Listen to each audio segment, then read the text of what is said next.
నందిని రమారాణి అనే ఇద్దరు అక్క చెల్లెళ్ళు ఉంటారు. వాళ్ళు నిద్ర లేచేసరికి ఇంట్లో అంత సందడిగా ఉంది. వాళ్ళు వెళ్ళి చూస్తే ఎవరి పనుల్లో వాళ్ళు మునిగిపోయి ఉన్నారు. నాన్న పొయ్యి మీద గిన్నె పెట్టి అందులో నీళ్లు, పప్పు, అన్నం వేసాడు. అమ్మ 2 సంచులు పెట్టుకొని కూర్చుంది. అందులో నుంచి బెల్లం తీస్తూ ఉంది.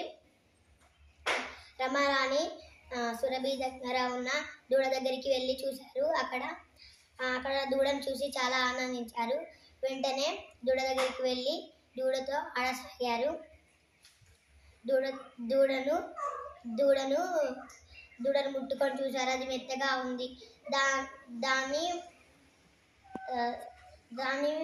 వెంట్రుకలు మెరుస్తున్నాయి. అది వాళ్ళకు నచ్చింది. వాళ్ళని చూస్తే దూడను వదిలి వెళ్ళేట్టు లేరు. అమ్మకు ఆ విషయం చెప్తే అమ్మ గుడ్డ పెరకలు ఇచ్చి తాడు పెనమని చెప్పింది. ఎందుకంటే దూడకు తాడు కట్టడానికి తాడు కావాలి కాబట్టి. అందుకని వాళ్ళు తాడు పెనుతున్నారు. అప్పుడు నాన్న వచ్చి దూడకు పాలు తాగించాడు. తర్వాత అమ్మ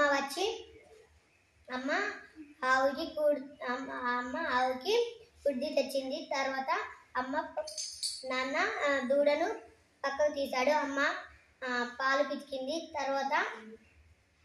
తర్వాత రమారాణి ఇద్దరు తాడు పెరడు అయిపోయిన తర్వాత అమ్మకు చెప్పారు. చెప్పాక అమ్మ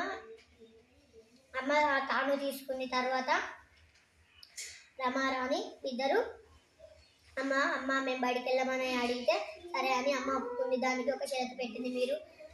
మీరు దూడ స్నానం చేయించాలి అని చెప్పింది.